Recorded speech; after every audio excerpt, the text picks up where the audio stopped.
Hello, ladies and gentlemen.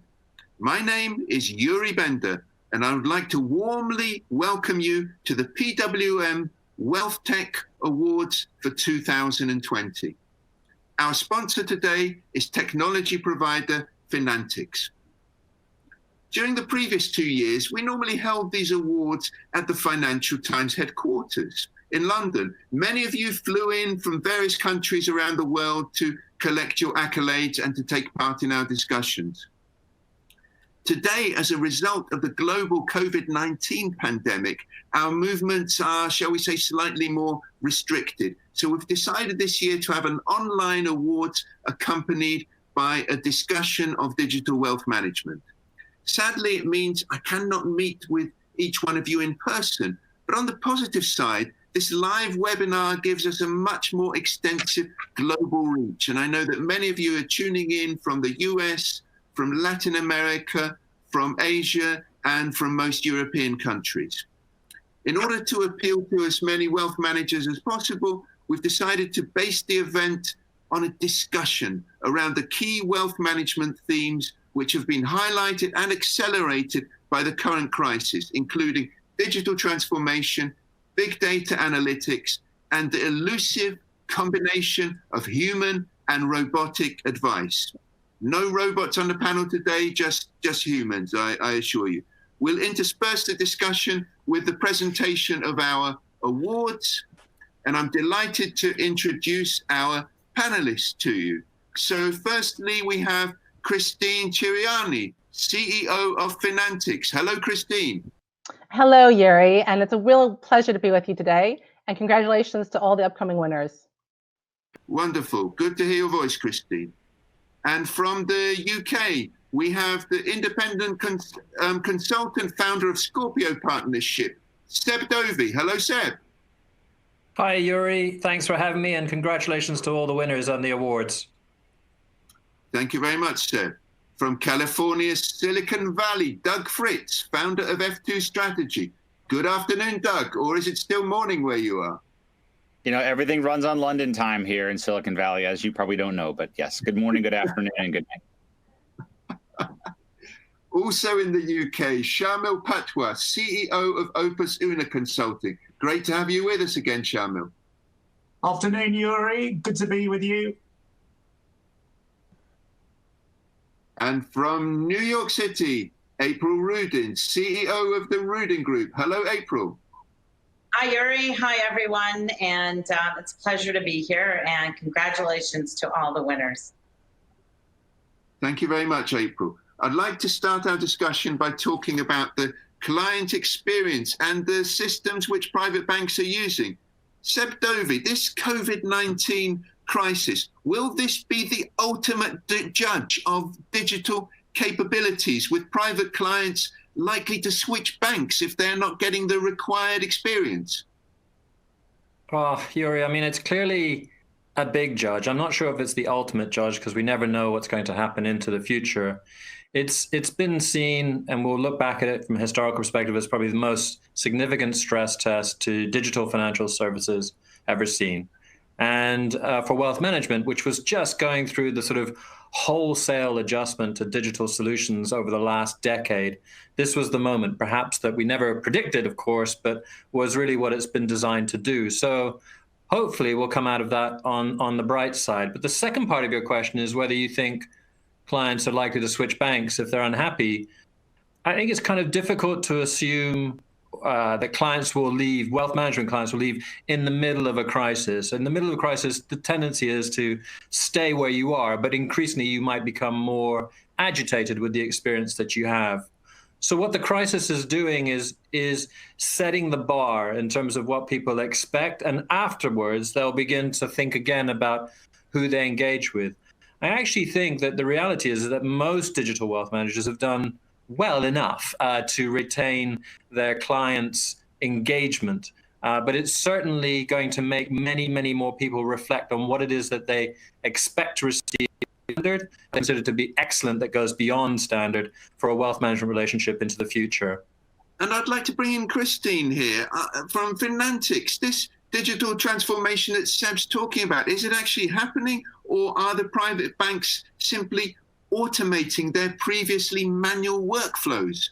So in a recent study we did with Wealth Briefing, we found that 47% of high net worth individuals would prioritize innovation in digital and improvement in services and client experience if they were CEO for a day. And more than 54% of banks were making digital as a high priority. So does that mean that if you look at those statistics, that banks have failed at achieving that client experience in digital? I think that if you look at the focus in the last 10 years, it was really about automating manual processes. And if you think about the drivers, you can understand why.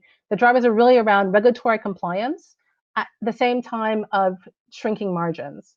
And therefore, automation was one way to be able to deliver digitalization, I would say, of services. I think now we've moved on from just digitalization of private banking into truly digital. And truly digital, what does that mean? Truly digital for us really means providing contextualized services. It means using data and technology to actually help automate not only internal processes, but to drive a richer dialogue. And as Sebastian says, with COVID-19, it's not just around devices and automating the ability to communicate in devices. It's also having that conversation virtually. So fortunately, I think now there are also a lot more solutions that can help banks address this using data, technology, and AI to drive some insights. And that means that the banks can look at, again, still actually addressing some of the common problems through automating some of the existing workflows, but really also improving the overall service. And in terms of this rich manner, Doug Fritz, is the manner rich enough for the private banks, the big name brands? Are they providing the type of digital experience which both their clients and stakeholders would expect in the current climate? Yeah, it's a good question. I think by and large, the large institutions have done a better job than we probably expected them to do to catch up pre-COVID with client expectation. Using your face to log into your bank account, the ability to aggregate data across multiple entities, multiple registrations globally. A lot of them have caught up with that. I think what we're seeing now is this acceleration of expectation from clients that I don't believe that the majority of financial institutions, large private banks, are really ready for. And that goes into more of the culture of change and what has to happen in those organizations to really achieve the faster increasing pace of innovation that's expected by clients.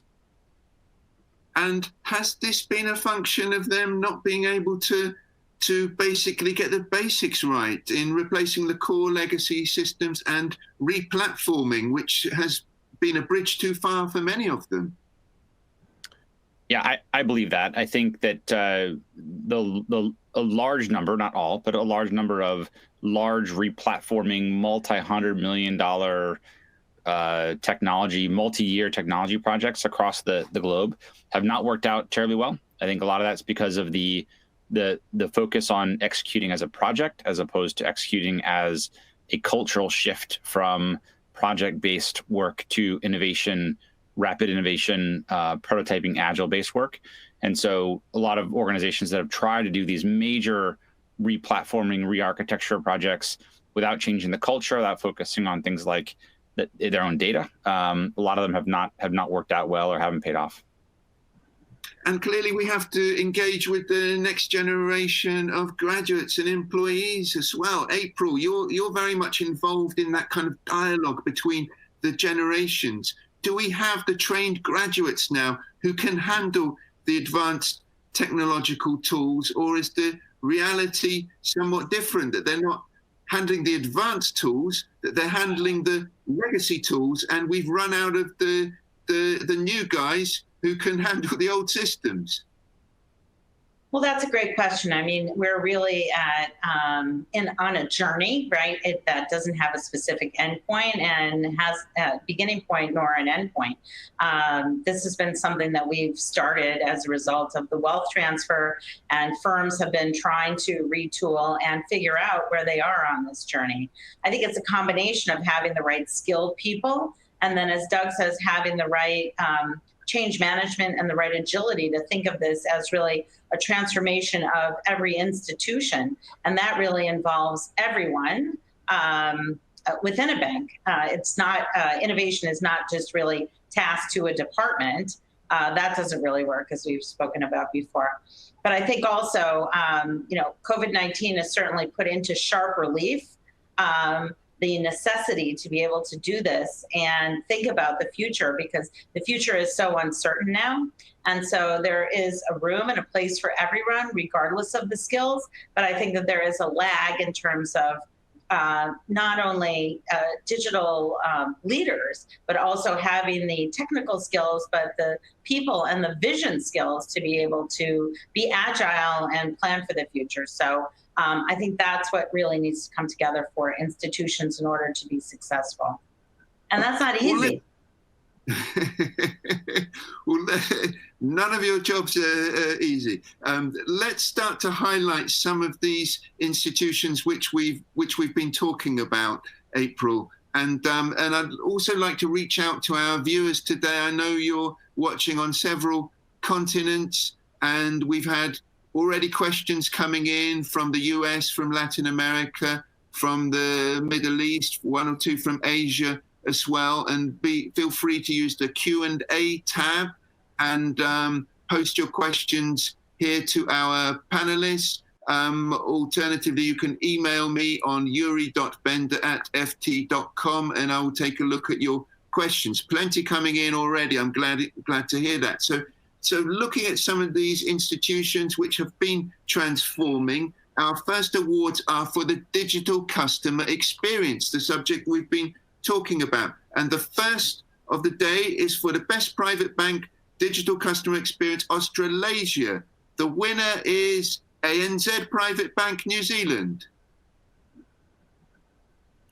And the next category is best private bank digital customer experience, Asia. Highly commended. We have ICBC Private Bank. And the winner, I'm delighted to say, India's Kotak Wealth Management. Our next category celebrates the best private bank for digital customer experience in Central and Eastern Europe. And the winner is Komerční banka. Now moving on, our next winner, best private bank digital customer experience, Southeast Europe. And the winner is Akbank Private Banking, a wonderful Turkish institution. And award number 5, best private bank digital customer experience, Europe, highly commended, is Société Générale Private Bank. And the winner is BNP Paribas Fortis. We've got two rivals there, SocGen and BNP Paribas. It's a bit like having Arsenal and Tottenham for those who are waiting for the football to get back into full swing. Moving on to our next winner, the best private bank for digital customer experience, Latin America. And the winner is BTG Pactual. The next is best private bank digital customer experience, Global. And the winner is HSBC Private Banking. Now there's a firm. They had a few issues. Now they're coming back stronger than ever after dominating for many years, being in having a quieter time, coming back very strongly. Interesting to see. Now we move into the category of portfolio management technology. The first award in this category is for the best private bank portfolio management tech, Asia, and the winner is Capricorn Bank. And on to award number 9, best private bank portfolio management technology, Central and Eastern Europe, and the winner is Tatra Banka. And next is best private bank portfolio management technology for Europe, and the winner, wonderful Portuguese bank, BPI Private. Next is best private bank portfolio management technology, Global, and the winner is, once more, HSBC Private Banking. The next category is the robo advisory services, and the best private bank robo advisory services, Global. The winner is BNP Paribas Wealth Management. And moving on to a very important award from us which we had some very good entrants, and the judges really scrutinized all of these personalities involved. Digital leader, and I'm delighted to say our best digital leader is Kabir Sethi, Head of Digital Wealth Management for Merrill Lynch and Bank of America Private Bank. And I'm extremely pleased that Kabir is actually dialing in to join us now on the call. Welcome, Kabir Sethi, on the video link from the New York. Can you hear us, Kabir? Yes, I can. Thank you. Thank you, Yuri. Thank you for having me. And many congratulations on your award. We've heard a lot of good things about you, Kabir. Thank you. And Kabir, if I ask you, we're talking about portfolio management now, the hybrid portfolio management. Most major players are favoring this hybrid approach. Do you see the main opportunity for successful private banking business models in this hybrid combination between physical advice and robo? Or do you feel the real opportunity is perhaps the highly digitized form of portfolio management for the next generation of clients? No, I think a hybrid model, the way you defined it across physical advice and digital, is always gonna win out for a couple of simple reasons. Firstly, everyone doesn't want to be served the same way. And so you will always have different service models because there are some people who are just a lot more comfortable with advice from someone, and some people who are much more comfortable with, as you said, a more automated form of portfolio management. I think the other piece to keep in mind is just by definition, as you get to high net worth, ultra high net worth types of segments, the complexity that exists in their lives. And so, you can take it up to a point where your model can be automated and a very high level of digitization around the portfolio management. But you reach a stage where there's a much more sophisticated and frankly, personalized level of advice needed that can be provided just by, let's say, a digital algorithm. So I think ultimately the way you truly win at scale in a business like this is to build a continuum, which goes from having a robo advice type solution for people who want it and need it, all the way up to highly personalized advice, almost like we sort of call it a high-tech, high-touch model. And so I think that's always going to win out. The one thing I would just stress is I wouldn't use the idea of clients being digitally active as necessarily a substitute for them wanting advice.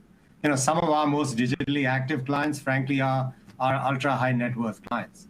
It's just that their definition and what they need out of digital is different from just pure advice. So I think ultimately, to answer your original question, a hybrid model is always going to be able to serve an array of client segments better than any other model. Thank you very much, Kabir, for that overview. And if I can bring in Christine at Finantix, this robo advice and digital portfolio management we've been talking about, are these now core services for most private banks, or are they still quite peripheral, with clients really wanting just basic financial planning, reassurance, and overall peace of mind? So I couldn't agree with Kabir more. I think that hybrid advice is actually now a core service. And you really have a spectrum of what that advice looks like, because again, of two key drivers. One is actually, yes, clients want peace of mind, but the banks actually need to do that while offering both scale and addressing the issue of scale, and actually doing that across client segments as well. And so what we see is really a kind of maturity around full advice, which is combined with that kind of face-to-face interaction, and the ability to really provide fully robo and something really in that middle. I think that their trust and building trust virtually is still very difficult if you don't have some kind of, in the past, just a face-to-face discussion, in order to also interpret some of the subtle interactions, ensure a client understands the risks, but also understands the opportunities that they're pursuing. What we actually see now, again, with the current situation, is that hybrid also means that there is a middle ground, which is that virtual face-to-face, and the ability to invite a client to collaborate virtually in a lounge, virtually with their RM, with their investment counselor in a safe environment, but do it digitally as well. So I think when we look at the spectrum of, again, hybrid is definitely, we see that being a much bigger trend. And maybe just two more things. One is, in terms of addressing peace of mind, banks are not only just looking at that ability to provide the financial planning using technology to encourage that and improve that, but are also on the second area looking at the digital collaboration as well. So combining that financial planning with that ability to provide that final high touch to clients. And Doug Fritz, bearing in mind the views of Christine and Kabir there, we're talking about robo being a fairly straightforward function to install. Why has there been such a challenge for robo projects to deliver significant assets under management? Do you feel that perhaps many wealth managers are still organizing manual, custom managed trading, rebalancing and fund selection in portfolios really by hand rather than automating this? Yeah, I think that the reason for the slower than expected increase in AUM in robo platforms has more to do with the overall digitization of every other experience that they have. So if you've got an ability to have a low cost digital experience, ubiquitous anywhere on any device, but there's an advisor on the other side or a private banker on the other side, in general, those experiences do win out. If only that you have this sense of security that if something does go wrong, you have someone to call, a human to get on the phone with and discuss. I think that's largely been the reason for the lack of AUM growth. And I think it's pushed us as an industry. I mean, thank goodness for the robo movement, because it's pushed folks forward in a way that really scared them, frankly. And we needed to be scared as an industry, and it scared them. And I think our current situation with COVID and the acceleration of expectations for digital ubiquitous access to information similarly is scaring the industry into action. And ultimately, I think April said this many times, that ultimately we'll look back on this and say, bad event, but frankly good for our industry.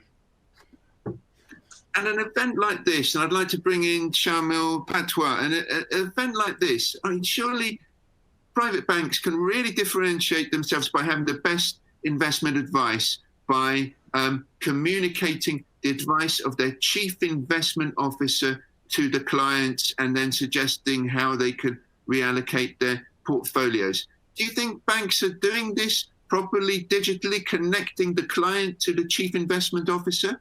Well, I think if we're talking about highlighting investment ability and differentiation, then really we're talking about superior track record. And the bottom line is that it's actually very difficult to make meaningful comparisons. So probably the easiest way to do that is to look at the performance of model portfolios against indices. But that doesn't really allow for a particularly good comparison of managers against managers, because asset allocations and routes to market, so that's the instruments you use to execute strategies, they tend to vary. And it also doesn't work really well for advisory businesses because those portfolios are bespoke. However, I think banks can definitely take advantage of digital channels to provide CIO viewpoint, but clearly that is ex ante. So we've been talking about digitalizing, about robotics. Are we missing something here, April? We're seeing a social revolution on the streets all over the US, in the UK. People want justice and a vision for the future. They want some tenderness as well. Can they get that through the digital services? But, they're craving empathy, understanding, and emotional support. Will the digital platforms ever give them this elusive combination? I think that's a great question. It's a combination of both brand and digital. So I think there's never, ever been before a marketing moment like this, where brands can, in fact, make themselves more authentic and can have attributes that are really more along the lines of humans. So there's a real opportunity for brands to humanize themselves instead of just being perceived as a large global brand. There is an opportunity to have messaging and images and a look and feel for brands that humanizes them with certain attributes. So I think that is a true opportunity here. And also for advisors. So take global banks and then bring that down to an advisor level, where you have financial advisors that are using Zoom and other video platforms to connect with their clients. And just like all of us here, you have a very authentic view of your client and a very authentic view of your advisor. And that's what makes this such an important moment to bring that empathy, bring the tenderness, humanize, right, these brands more than anything else. So I think the true leaders will be those that are able to embed this in their brand, right, rather than just in the digital experience. So I just want to remind everyone also that digitalization and digitization is not just about portfolio delivery, but it can be used for our digital communications and in so many different ways. And this digital communication, which April mentioned, is our next category for the awards. So I would like to move on to the Best Private Bank for Digital Marketing and Communication Asia. Our winner, all the way from China, is the Industrial Bank. And next up, the Best Private Bank for Digital Marketing and Communication Europe. Please congratulate Kleinwort Hambros. The next category is digitally empowering relationship managers, which much of our discussion has been about as well.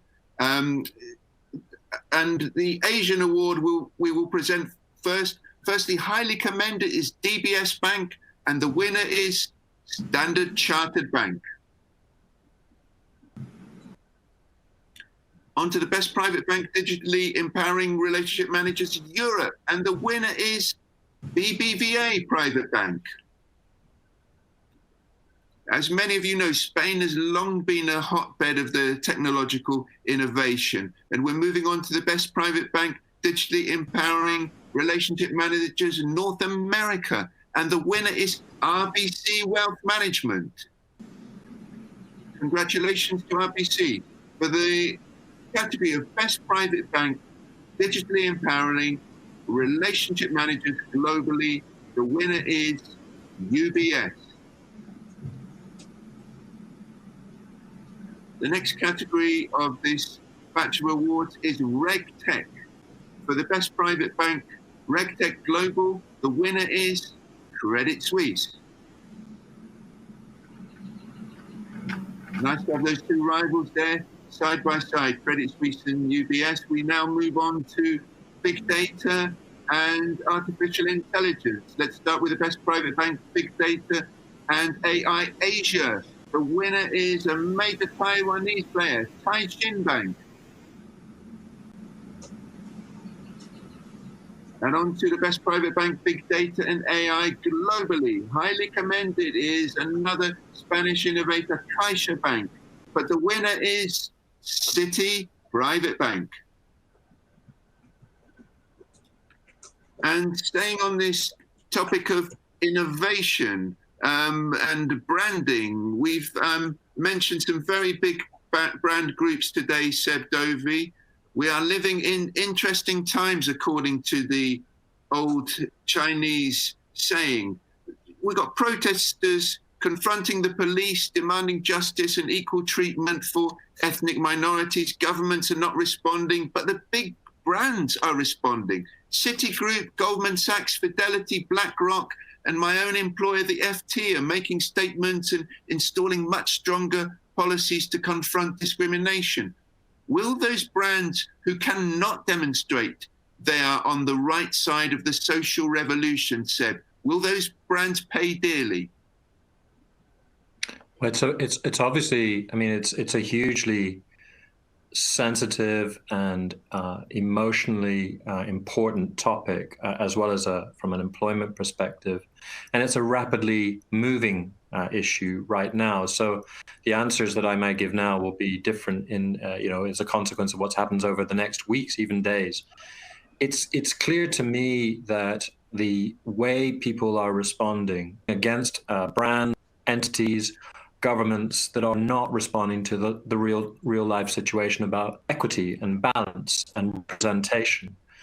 And what's significant is the speed by which that effect on brands, both for good and bad reasons. And yes, I think you're right to raise the point that if a brand is shown to be wholly out of touch with the demands of society now, and let's be clear, these demands of society are not just emerging now, they've been there for years, even decades or centuries. So it's commendable that the big financial services institutions are responding, and also smaller ones too. Let's be clear. Financial services has to become more representative across all communities, but it has to in a way that's done sense, not just purely reactively.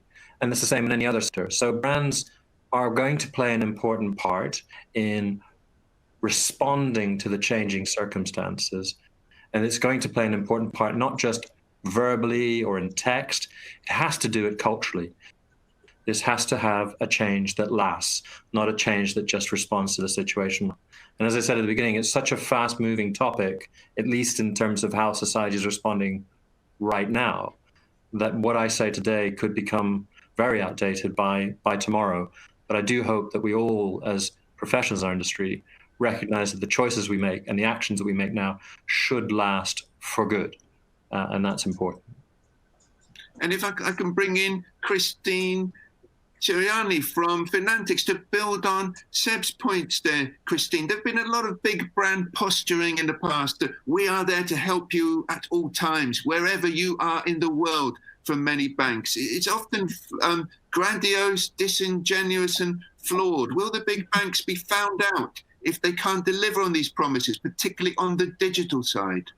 Every year, as you know, Endeman does a trust barometer, and financial markets is still actually very much on the bottom scale of trust in terms of brands and in terms of reliability. And at the same time, the areas that in financial markets that have the most trust, oddly enough, are the areas that are digitalized, like digital payments or being able to activate information digitally as well, where individuals feel there's less of a concern in terms of threat and less of a concern in terms of safety. I think Doug, I think mentioned it well, when you look at the big brands still have a benefit that they can achieve quite a lot, especially if they invest in the right areas. So there's a real opportunity for large banks, and again, we saw that mentioned Ralph Hammers, but also with Jamie Dimon and others, to really take a stand and actually during this situation to provide full transparency and actually to use digital to reach a wider range of clients and to communicate them in a much more transparent and real-time manner. And can all this work be done effectively internally, if I bring in Shamil to answer this? Or is it a case where we've reached a tipping point that internal innovation is suboptimal, client acquisition costs remain far too high, and it's more cost effective to support an external fintech perhaps to carry out many of the digital development and data functions? Yeah, it's a good question, Yuri. So I think banks are definitely starting to recognize that the internal conditions for innovation are suboptimal, particularly in the larger organizations. Fintechs are starting to recognize that client acquisition cost is too high for them, that actually the banks have a captive client base, and in some cases, a trusted advisor status as well, in some cases. So I think banks have realized that it's cheaper for them to support a fintech and potentially offer them an exit opportunity once the technology has been proven, and potentially also offer the founders employment. And sometimes that's a better route than to build in-house.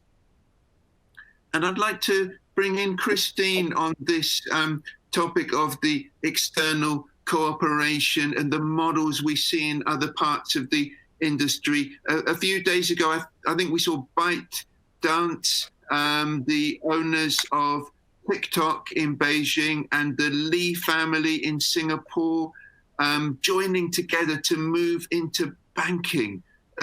this trend of more tech firms entering financial services. Do you expect this to really take off, Christine?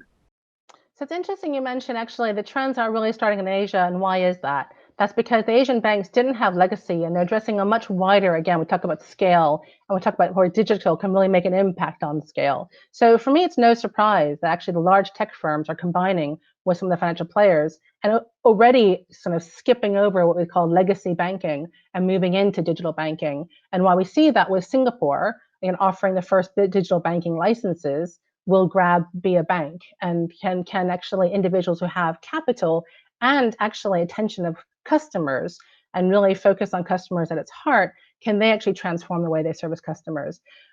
I think we actually as well, we increasingly work with tech players, whether it be TikTok, whether it be Teams. I talked about HSBC working with Zoom. I actually think it's better for the ecosystem. I think we're going to see that collaboration in the ecosystem as well, not actually providing only disruptors from a potential of taking certain market share, but actually disruptors from us as an ecosystem, improving our services overall for the customer. Thank you very much, Christine. And I think that brings us very nicely on to the next grouping of awards, looking at the Bank for Millennials and the Banks for Entrepreneurs and Digital Culture and Vision. So our next category, the Best Digital Bank for Millennials in the Middle East. And the winner is Live Bank. Very interesting institution, purely digital wealth manager. They're very different from the other banks it competes with. And entrepreneurs, the best digital networking bank for entrepreneurs in Asia, the area which Christine was very much highlighting, is Credit Suisse. And the digital culture and vision, which we've also been talking about, the best private bank in this area, again for Asia, the winner is DBS Bank. And we know that, several years back that Piyush Gupta and Sushant Tand said, if we don't innovate, we die. The fintechs will eat our lunch in Singapore and the rest of Asia. And they've very much been following that philosophy. And we move on, the best private bank, digital culture and vision in Africa. And the winner is Investec. The next one is the best private bank, digital culture and vision in Europe. And the winner, I'm delighted to say, is CaixaBank. The final award for this category is the best private bank, digital culture and vision globally.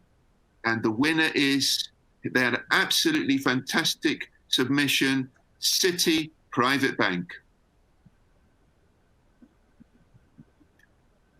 So all our award winners so far have one thing in common, that they have been overseen by transformative leaders, which will be the subject of our final discussion segment. And the leadership for digital transformation. Seb, is it enough for private banks to simply replace legacy technology, or does digital transformation need to go much, much, much deeper with a rethink of the entire business and operating model and how technology fits in with this? We've got to ask ourselves some much deeper questions, surely.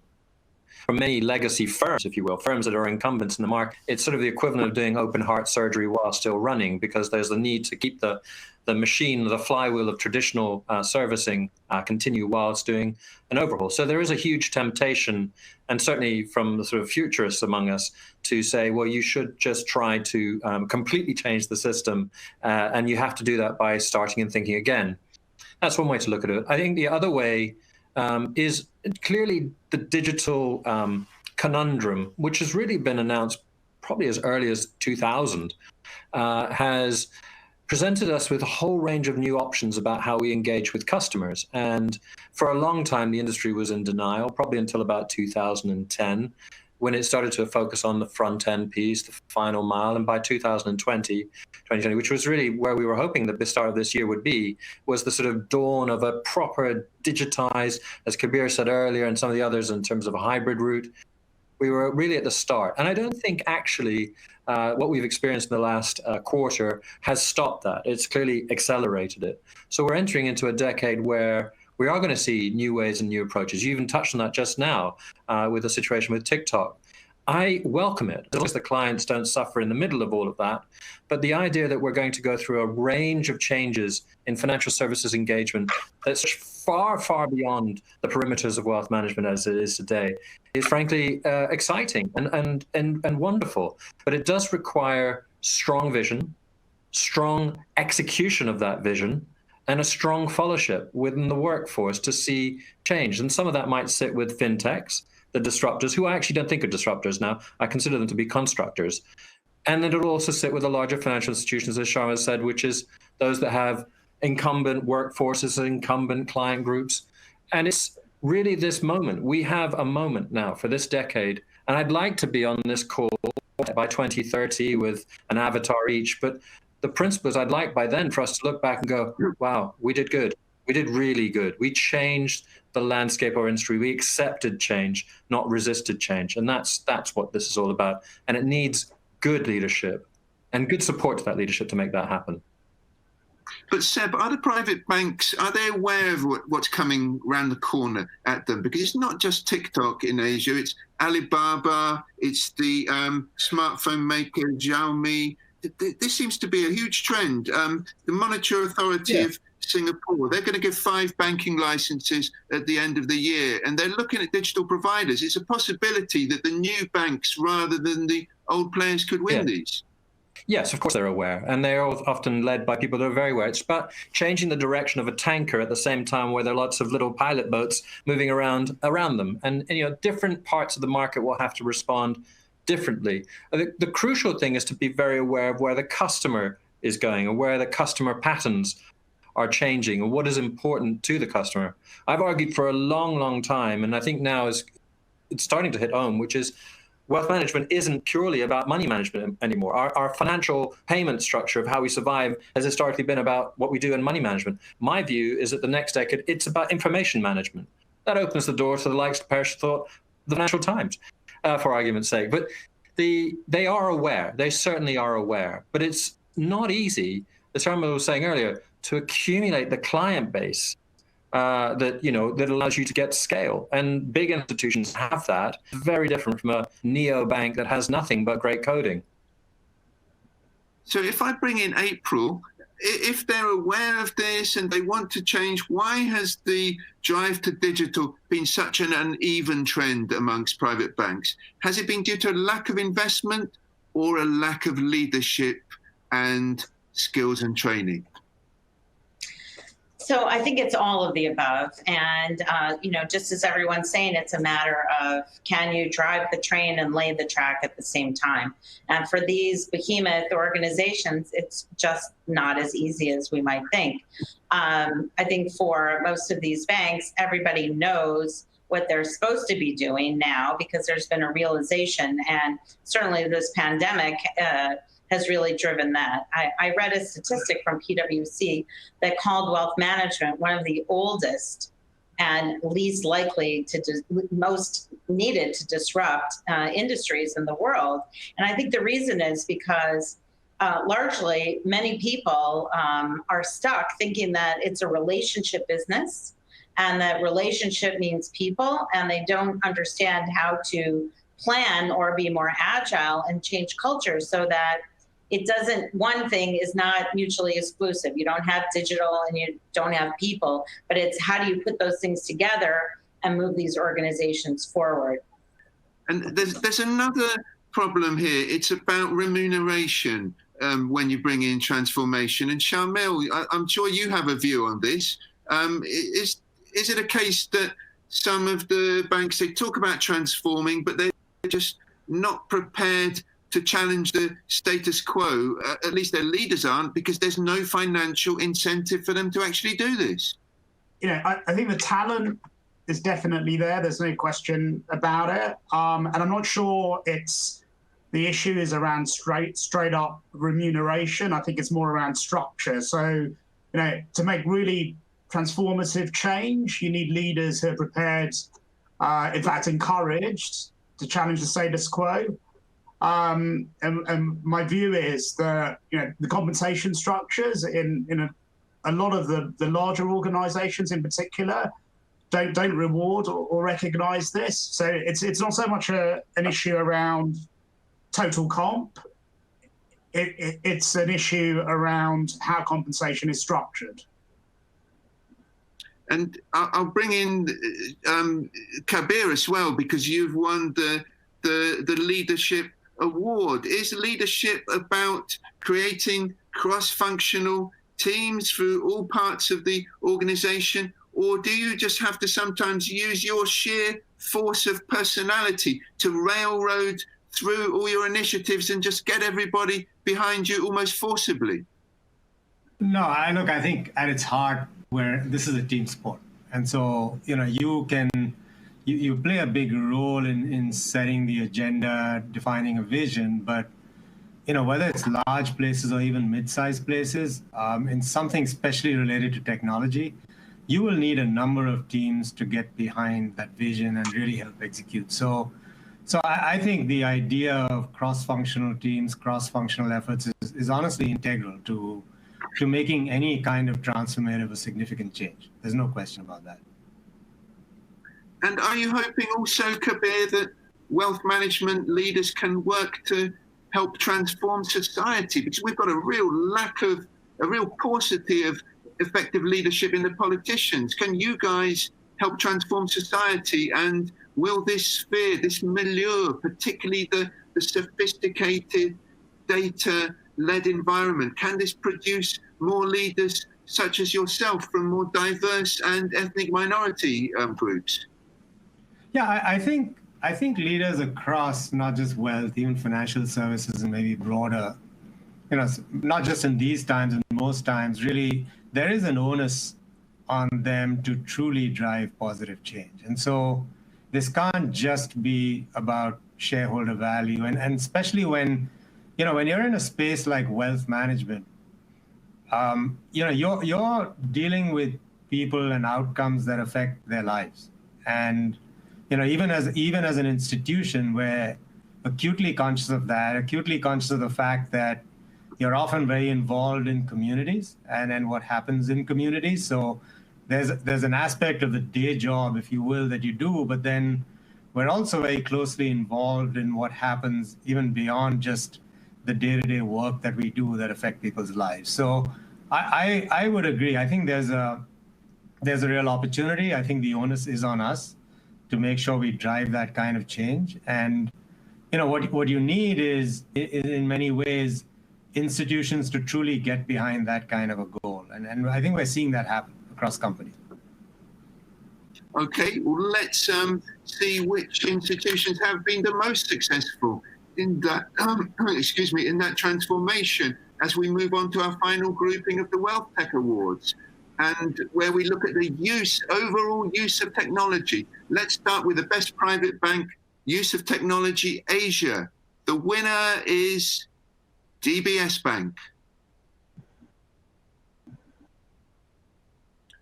And now for the Best Private Bank Use of Technology Central and Eastern Europe. And the winner is UniCredit Private Banking.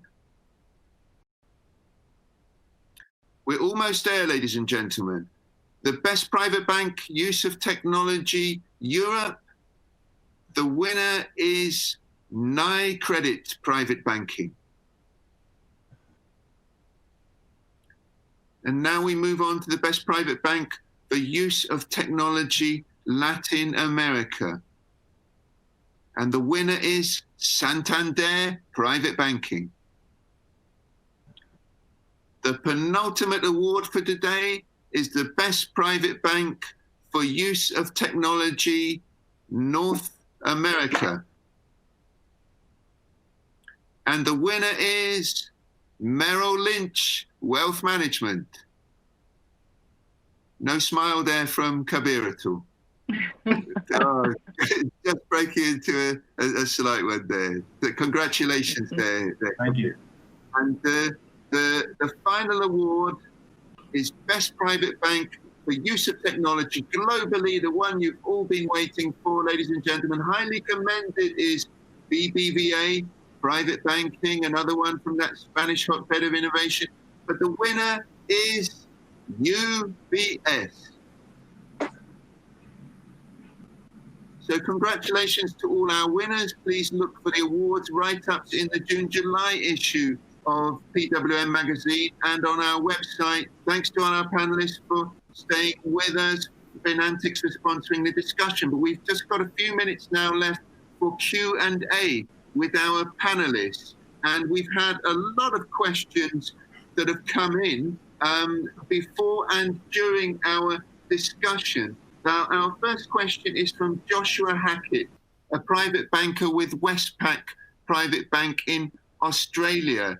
He's saying, what insights can be shared about what the next millennial generation of private clients is expecting from their financial services partners in terms of digital capabilities? April, could I put that one to you about what millennials are expecting? Sure. I think it's millennials are expecting something different because, of course, they're digital natives and they've grown up with certain expectations and interfaces. But I also think it's a mistake to segment and think that it's only millennials. Certainly, some of us that are at different generations have an appetite for digital as well. But I think what we're going to see are the partnerships between some of the large incumbent banks and some of the other fintechs and wealth techs so that they can come together and deliver services digital at scale. So millennials are expecting a more digital experience, not a less digital experience in large part, but also I would say on the other hand, many millennials are conservative and are looking at the first pandemic and the first really global market volatility that they've seen. So I think there's a rush back to some of the bigger institutions that we have not seen yet and that we will see as a result of this pandemic. Because April, we've got a follow-up question here that Malik Sawar sent in from K2 Leaders in New York. And he's saying that there's too much concentration on millennials. He's saying, what about the baby boomers and the Gen Z? These are the people who are actually transferring the wealth to the millennials, but nobody's really concentrating enough on them. Should digital also be focusing on the baby boomers and the Gen Z? So I think that's where the opportunity really lies, that most firms have spent too much time sort of marketing to millennials or thinking that it's just millennials instead of focusing in on behavior. The truth is that some people, regardless of their generation, are going to want one experience versus another experience. And it's just not as simple as one size fits all. I have two millennial kids and they're quite different in terms of what their wants and needs and expectations are. So I think the firms that are really going to be successful are those that offer multiple entry points and don't spend time over segmenting as to, we've decided at our home office that here's the product for millennials, or we've decided at our home office that here is a boomer product, that we need to throw away all of these misconceptions and really understand that people, right, want access to services in the way that they want to access it, and they want to engage with it in the way that they want. And I think that's what will be the future brand experience.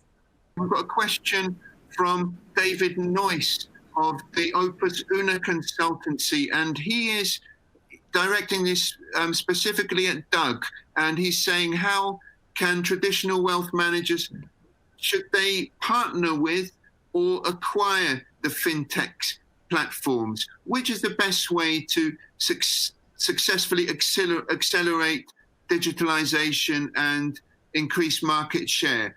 Purchase or partnership? Yeah, it's a really good question. We've seen folks do it both ways. Going into COVID, I would have had one answer. I think where we are right now in terms of the access to capital for smaller firms, it probably changes it more to just acquire, because a lot of these smaller firms without an acquisition will actually go under. But switching back to what's best for the larger financial services companies, you can't catch innovation like COVID, right? You can't just buy some firm with 12 very smart coders and developers with a great idea, bring them into your organization, and then expect by just having them work around your legacy employees that suddenly everybody will become, great at. In Silicon Valley here, we play the table soccer, the table football game, right?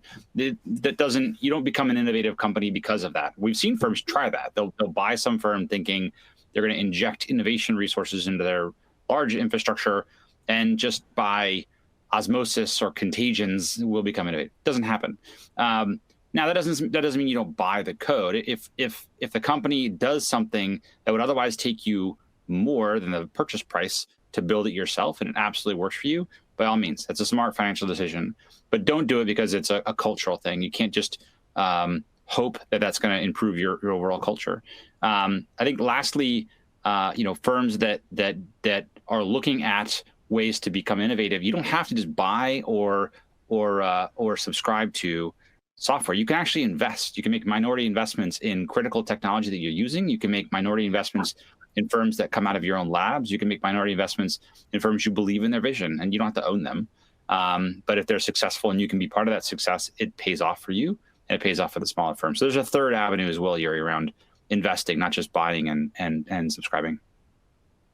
Thank you very much. And we have many more questions, but I know that we're running out of time, so I'm just going to ask a couple of quick ones. And Christine Chiriani at Finantics, I've got a very interesting question from Victor Alendi, who's head of private banking at Caixa Bank, and he's saying, yes, we've all got a clear idea of what improvements to implement due to the last few months of lockdown, which have really focused our minds as bankers. But if you could just choose one, what would be the most effective and durable solution or improvement which you would choose, Christine?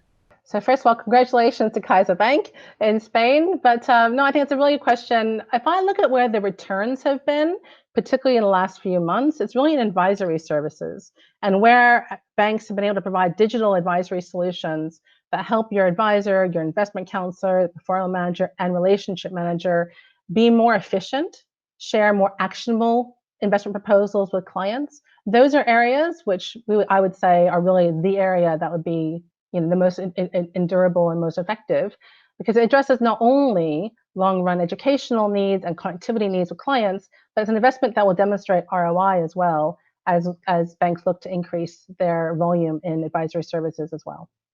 Another very interesting question from a former Citi private banker, and I'm going to ask all of you this question, and because I think we'll conclude on this one. It's a nice one to finish with. Just a couple of words from each of you.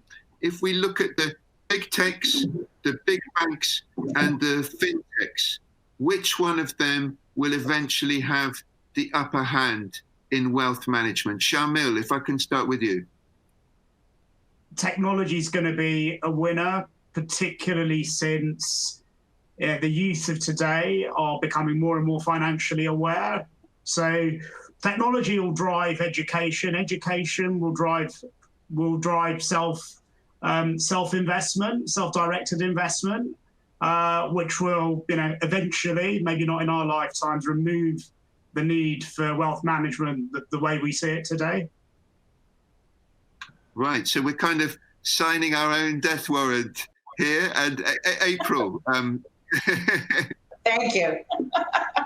Well, I would say that just picking up on what Sharmil is saying and not signing the death warrant, though, I think there's not going to be as much of a distinction between what is a financial services institution and what is a technology company. I think we're worn out from the idea of fintech and wealth tech, and the blurring of these things will be what will carry over. So there will be lots of partnerships between these organizations where they'll come together to deliver product and service. Okay, Seb, what's your view?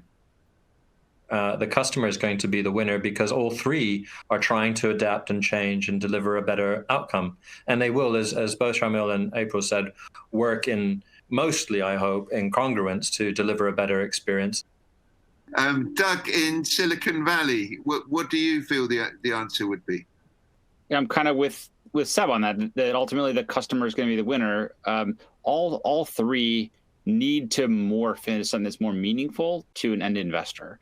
And if that means that the traditional organizations become more soft or become more digital, that's going to happen. If it's the reg tech's going to have to step in and actually make sure that we're doing the right thing for our clients, that will have to continue to happen. And for the fintechs, they need to up their game. Still, currently, most of the fintechs out there are mediocre at the level of complexity that most ultra net worth individuals need. And Kabir, has the demise of the private banks been exaggerated, to slightly misquote one of our famous writers, Mark Twain? No, I don't think private banks the private bank model is going anywhere at all. I think, I do think at the end of the day, there won't be necessarily a single winner, but I do, kind of agree with what Doug said, because you're already seeing large institutions partner more and more with fintechs. Fintechs have a great incentive to partner with them. And I think there's we tend to underestimate, I feel, and even stereotype large institutions as, not necessarily tech savvy. But I think what people forget is they do have the resources and the staying power to acquire those skills, either by building them or by buying them or by partnering. So I think as we go forward, you'll see large institutions, especially large integrated institutions, continue to be a big part of the private banking world.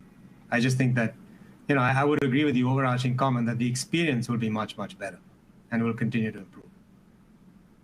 And Christine, you've got a very much an overarching view of this, because you work with all of the wealth managers and the private banks and some of the fintechs too. How do you see your client base evolving in the type of institution you will be servicing and who will be servicing the private clients? So I cannot have said it better, and I fully agree with April and Doug that the consumer will be the final winners of this. And what is interesting is it means that you have seen the full ecosystem be a lot more activated and work together. As Doug said, banks actually can work a lot more with fintechs and even invest in fintechs, so they don't have to have cultural revolutions internally. They can benefit from that culture and that investment and research outside. But likewise, I think as fintechs, we also participate much more actively within the ecosystem. And I would say even fintechs who maybe historically haven't been as open, we're now seeing open up. Part of it is moving more to an open API framework. Part of it is really looking at how we each focus on what we do best in the ecosystem and how we all collaborate, again, to make the experience for the consumer at the end of the day even richer. And if you look then at the private equity spend as well, I mean, 1 out of 25% of every dollar in technology is spent in fintech. So again, that overall ecosystem, I think, is what we is what's changing quite a bit. Maybe a note about how we see our clients change. One of the things that we've definitely seen is even at the most regional level, banks immediately look at how they service global clients and how they benefit from global best practices. What we see is best practices no longer stay in one location, and therefore having offices from Australia to Japan to London to Toronto, it means that we see best practices being shared much more rapidly, again, as the ecosystem also becomes more global. And that means that every financial institution is also trying to benefit and build out from a much more global base of best practices. Thank you so much to all of you for some fantastic input, some inspiration at times, and that just leaves me to thank all our viewers as well from the Americas, from Asia, Europe, Africa, and the Middle East for tuning in en masse and for your excellent questions, which could have carried on for much longer. It's been such a pleasure to be part of this wealth tech community, and we at PWM and the Financial Times will carry on facilitating discussions around this topic. So congratulations to all our award winners. Thanks very much again to all our panelists for your detailed answers, and to our sponsors at Finantics for making this discussion possible. I look forward very much to seeing you all in more normal times. Let's keep talking. Thank you very much, everybody.